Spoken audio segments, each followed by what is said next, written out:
오늘도 성경 봉독하고 기도하고 하나님의 말씀 생각하도록 하겠습니다.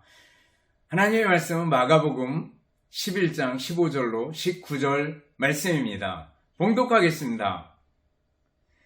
그들이 예루살렘에 들어가니라. 예수께서 성전에 들어가사 성전 안에서 매매하는 자들을 내쫓으시며 돈 바꾸는 자들의 상과 비둘기 파는 자들의 의자를 둘러 엎으시며 아무나 물건을 가지고 성전 안으로 지나다님을 허락하지 아니하시고 이에 가르쳐 이르시되 기록된 바 내 집은 만민이 기도하는 집이라 칭함을 받으리라고 하지 아니하였느냐. 너희는 강도의 소굴을 만들었도다 하시매 대제사장들과 서기관들이 듣고 예수를 어떻게 죽일까 하고 꾀하니 이는 무리가 다 그의 교훈을 놀라게 여김으로 그를 두려워함일러라. 그리고 날이 저물매 그들이 성 밖으로 나가더라. 아멘. 기도하겠습니다. 사랑과 은혜가 풍성하신 하나님 아버지 감사합니다. 오늘도 하나님의 말씀을 대하는 소중한 시간입니다. 말씀들을 항상 마음으로 받고 마음으로 새기고 그리고 믿음으로 실천하며 승리하는 삶을 살게 하옵소서. 예수님 이름으로 기도드리옵나이다. 아멘. 여러분 다시 만나서 반갑습니다. 주님의 이름으로 여러분들을 진심으로 사랑합니다. 또 한 주간 지나오면서 감사할 일들을 생각해보고 감사할 수 있기를 바라겠습니다. 요즘 뉴스들을 보면 그렇게 커다란 이슈가 될 만한 일들이 없는 걸 봅니다. 그러면 나라가 평안하구나. 그리고 감사할 수 있기를 바랍니다. 한편 세계적으로 보면 이스라엘과 하마스의 전쟁, 러시아와 우크라이나의 전쟁, 이런 전쟁들을 볼 때마다 또 지진의 소문들, 또 홍수나 기근의 소문들이 들려올 때면 예수님 오실 때가 매우 가깝구나라는 걸 생각하고 늘 그리스도인으로서 긴장감을 잃지 않고 살았으면 좋겠습니다. 사람들은 살아가면서 변화를 원합니다. 그러면서 실제로 변화하려고 생각하면 상당히 어렵기 때문에 주춤되고 그냥 포기하고 마는 그런 모습들을 볼 수가 있습니다. 오늘 예수님께서 사람들에게 변화와 개혁을 요구하시는 걸 볼 수가 있습니다. 예수님께서 예루살렘 성전 안에 들어가십니다. 그래서 매매하는 자들을 내쫓고 돈 바꾸는 자들의 그 상을 둘러 엎고 비둘기 파는 사람들의 의자를 둘러 엎으시고 아무나 물건을 가지고 성전 안에서 다니는 것을 허락하지 않으시고 말씀하셔요. 기록된 바 내 집은 만민이 기도하는 집이라 칭함받으리라고 하지 아니하였느냐. 너희는 강도의 소굴을 만들었도다. 책망하시는 장면을 볼 수가 있습니다. 그러자 대제사장들과 서기관들은 예수님을 어떻게 죽일까 꾀하고 의논하는 것을 볼 수가 있습니다.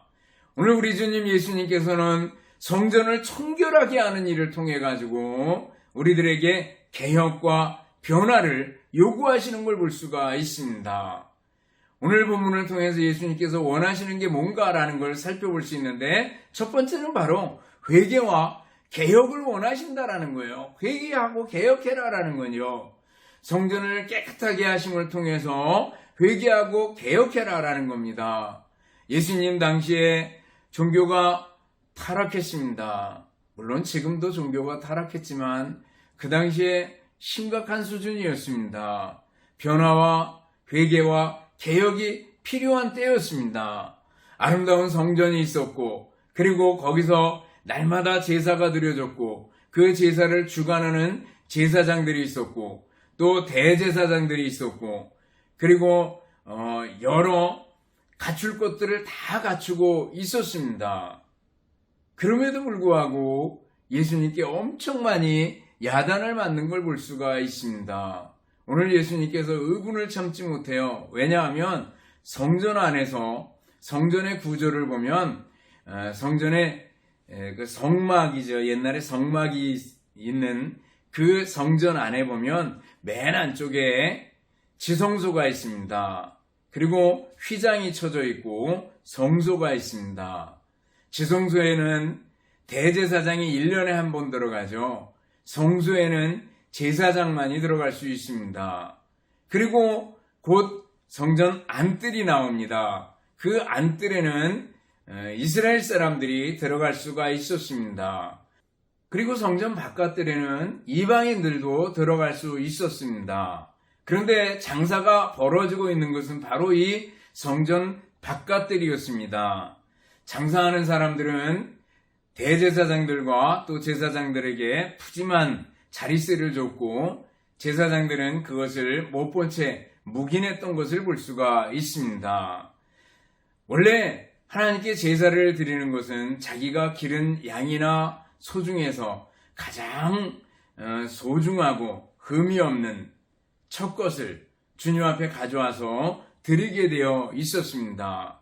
그런데 점점 사람들이 흩어져 살게 되고 멀리서 오게 되니까 그 소나 양을 끌고 올 방법이 없습니다. 그래서 시장에서 사서 드리기 시작했습니다. 그러다 어느 결인가 성전 가까이 오다가 성전 바깥뜰까지 들어오게 되었습니다. 거기 와가지고 양이나 소 혹은 비둘기를 사서 제사를 드릴 수가 있었습니다. 그런데 이 장사하는 사람들이 아까 얘기한 것처럼 제사장들에게 뇌물을 바치고, 그리고 사는 사람들한테는 아주 바가지를 많이 씌웠다 그래요. 예를 들면 비둘기 한 마리에 5센트라 그래요. 근데 그것을 80배가 넘는 사부를 받았다고 얘기를 합니다. 그냥 우리 쉽게 생각하면 80배면 대단한 거 아니겠어요? 비둘기 한 마리에 5,000원 정도면 살 수 있는데 그거 한 40만 원 주고 샀다. 엄청나게 바가지를 씌우는 겁니다. 또 성전에 들어가서 성전세를 드렸는데 반세계를 누구나 다 드려야 됐습니다. 유대인 남자라면 누구나 다 이렇게 반세계를 성전세로 바쳤는데 그 세계는 반드시 그 유대인들이 쓰는 돈으로 드려야 됐습니다. 그러다 보니까 멀리 외국에서 온 사람들은 돈을 바꿔야만 했습니다. 환전이죠.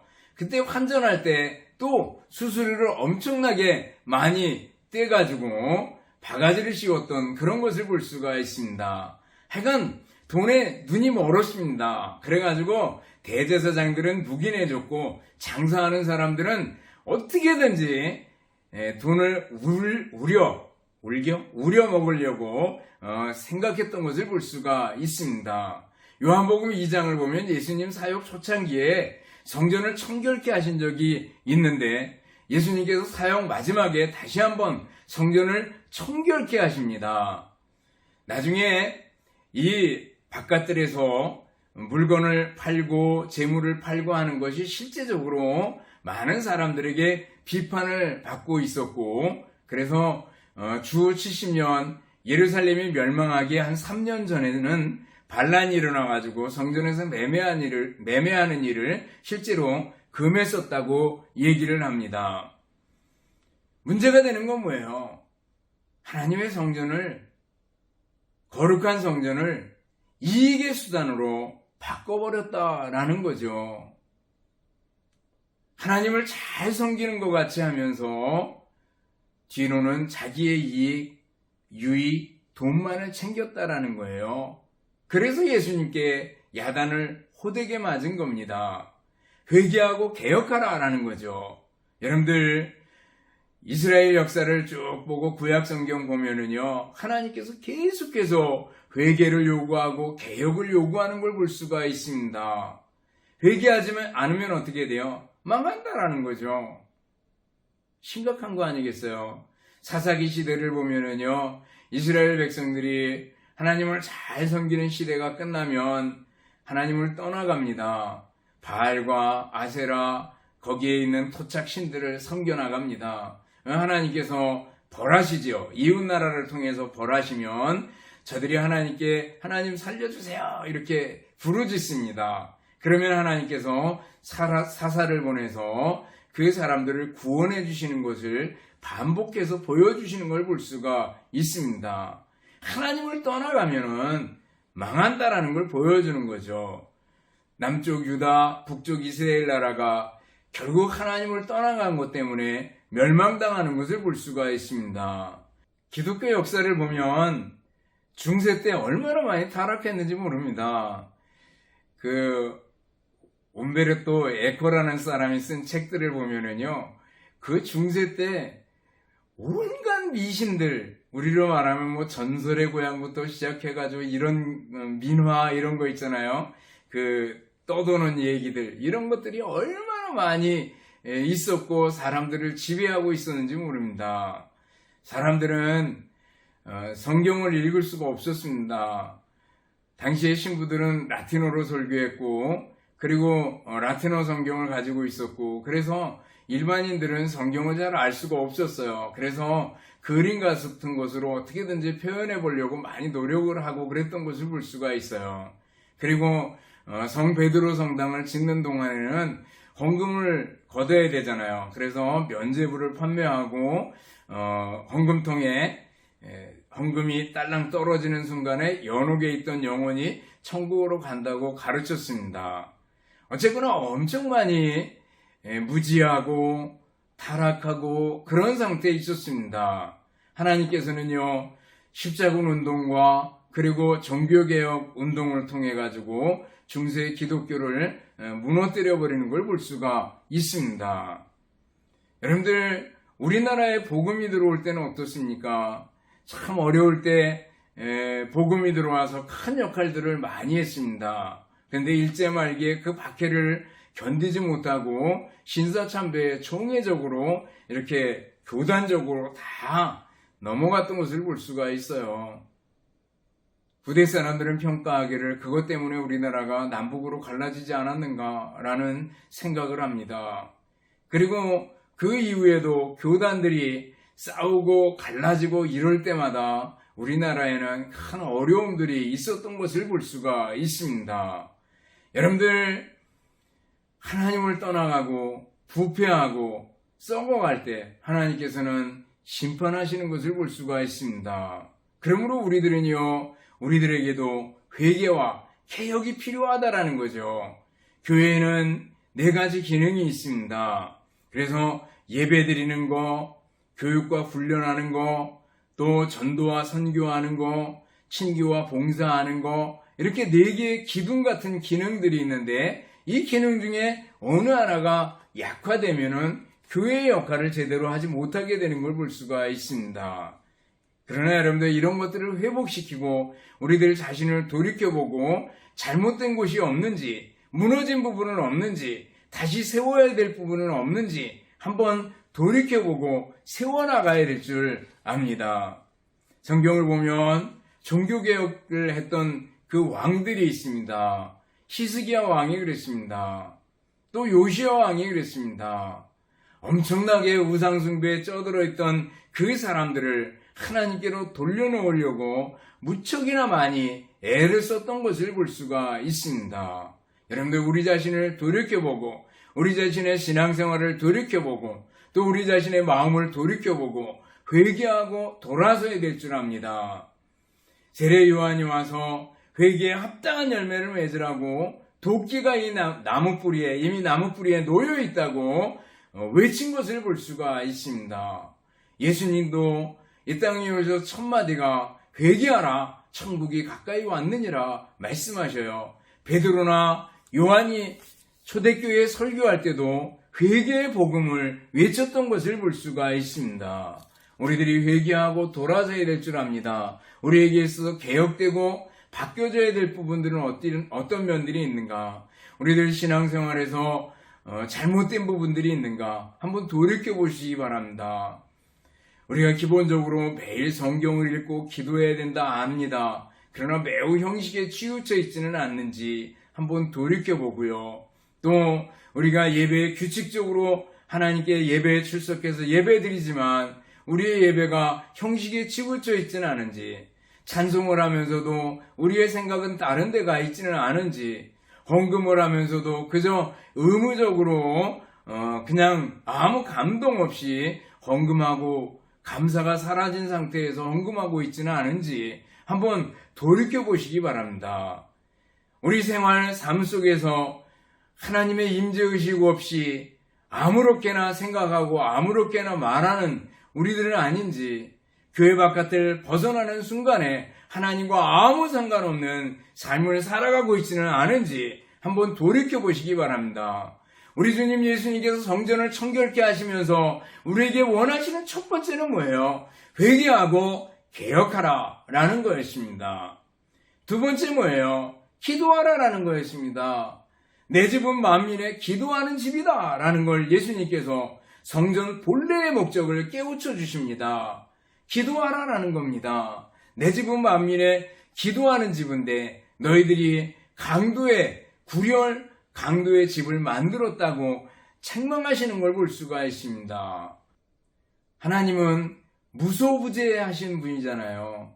성전 안에 가두어둘 수 있는 그런 분이 아닙니다. 그렇지만 성전, 그것은 하나님의 임재가 있는 곳, 하나님과 만나는 곳, 그런 의미가 있습니다. 하나님과 만나는 곳이 성전이에요.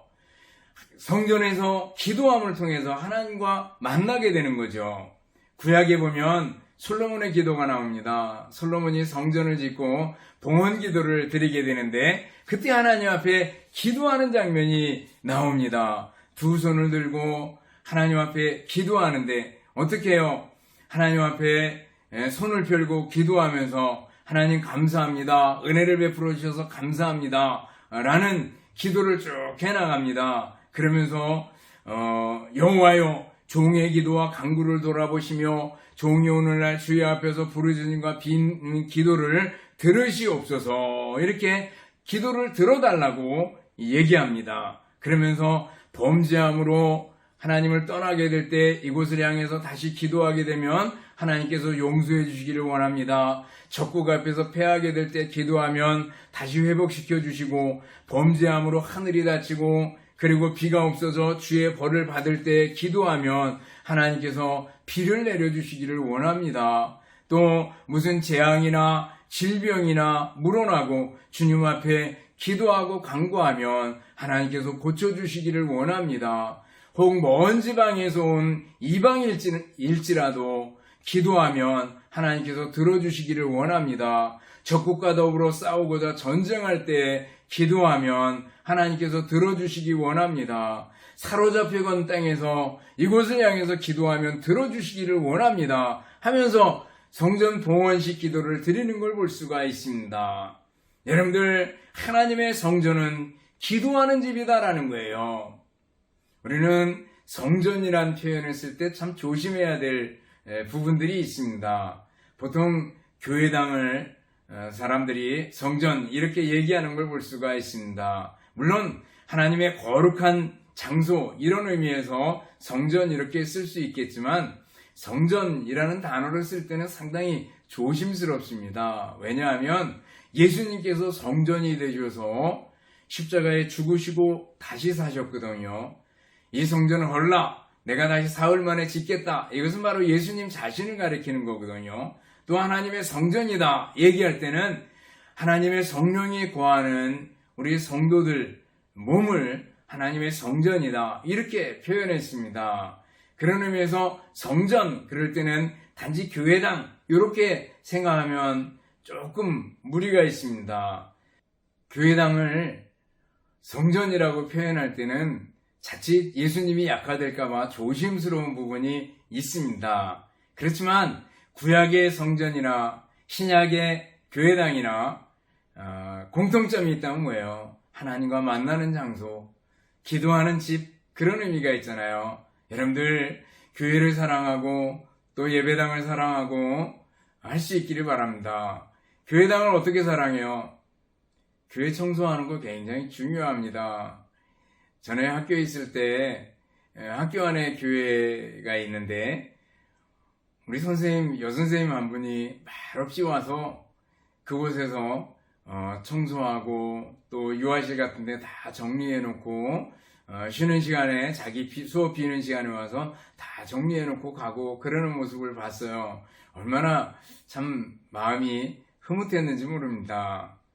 여러분들 교회 청소하는 거, 교회당을 사랑하는 어쩌면 첫 번째일지 모릅니다. 여러 가지 방법이 있겠죠. 그러나 정말 교회를 사랑하고 또 교회당을 아낀다면 기도해야 됩니다. 기도하는 사람들이 돼야 됩니다. 내 집은 만민의 기도하는 집이라. 여러분들 우리들의 교회당이, 우리들의 예배당이 기도하는 전당이 될 수 있기를 바랍니다. 그래야지 그 의미가 새롭게 살아나게 되는 겁니다. 예수님께서 내 집은 만민의 기도하는 집이라 이렇게 말씀하실 때는요, 기도해라 라는 의미가 있는 겁니다. 항상 기도를 강조하지만 실제로 어려운 게 뭐예요? 기도하는 게 가장 어렵다는 것을 여러분들 잘 알지 않습니까? 다시 한번 매일매일 집중해서 하나님을 찾고 하나님께 기도할 수 있기를 바랍니다. 조지 밀러는요, 2만 번, 어떤 때는 3만 번, 어떤 책을 보면 5만 번 이렇게 기록을 한 책들이 있습니다. 다양해요. 근데 그 횟수가 어디서 나왔나 하면 조지 밀러의 기도 노트에서 나왔습니다. 이 조지 밀러는요, 오직 기도로만 고아들을 3,000명 이상 키워냈던 대단한 분입니다. 어려울 때마다 늘 기도했던 분입니다. 근데 그 기도의 횟수를 잡는 것을 그의 기도 노트 때문에 있습니다. 그 기도 노트를 보면은요, 그분의 기도 노트를 보면 3,000페이지 이상 기록이 되어 있다 그래요. 그리고 기도 제목을 쓰고, 그리고 기도가 응답되면 지우고, 이렇게 해낸 게 3,000페이지나 된다고 얘기를 합니다. 여러분들, 우리들 기도 생활에 힌트가 되지 않겠습니까? 우리들도 기도 노트를 한번 적어보았으면 좋겠습니다. 그래서 매일매일 기도하고 또 기도의 제목들을 적어보고 또 기도에 응답받고 이러면은요, 정말 기쁘고 체험적인 신앙생활을 할 수 있으리라고 생각이 됩니다. 우리 주님 예수님께서 원하시는 건 뭐예요? 기도하라 라는 겁니다. 또 예수님께서 원하시는 게 뭘까? 오늘 본문 속에서 하나 더 생각한다면 잘 듣기를 원하십니다. 예수님께서 성전에서 매일매일 그 십자가 지시기 전에 일주일 동안 예루살렘 성전에서 가르치셨습니다. 누가복음 19장 47절 보면 예수께서 날마다 성전에서 가르치시니 그랬습니다. 오늘 본문에도 예수님께서 성전을 정결케 하신 것은, 그리고 만민의 기도하는 집이라 이렇게 가르치시는 걸 볼 수 있습니다. 그때 반응들이 어때요? 대제사장들과 서기관들은 어떻게 죽일까 꾀했다라는 거예요. 예수님께 대해서 반감을 가지고 예수님을 배척하는 걸 볼 수가 있습니다. 그러나 대부분의 사람들은 어떻게 했어요? 예수님의 가르침에 놀라는 것을 볼 수가 있습니다. 여러분들, 똑같은 말씀을 듣고 똑같은 가르침을 받고도 반응이 다르잖아요. 회개하라는 복음의 소리를 듣고 베드웨의 청중들은요, 형제들아 내가 어찌할꼬 하면서 회개하면서 베드로에게 나오는 걸 볼 수가 있습니다. 그러나 똑같은 회개하라는 소리를 듣고 예수님의 복음을 듣고 스데반의 청중들은 어떻게 합니까? 더 이상 듣기 싫어가지고 귀를 막고 이를 갈고, 그리고 스데반을 내몰아서 밖으로 내치고 돌을 들어서 던져서 스데반에게 던지는 걸 볼 수가 있습니다. 스데반이 순교를 당하게 되지요. 여러분들, 하나님의 말씀을 잘 듣는 것은 정말 중요합니다. 예수님께서는 잘 듣는 것을 원하십니다. 잘 듣는다라는 것은 뭐예요? 듣고 소화시키고 순종하는 것까지를 얘기하죠. 그래서 마태복음 7장 끝에 보면 나의 이 말을 듣고 순종하는 자는, 잘 지키는 사람은 어때요?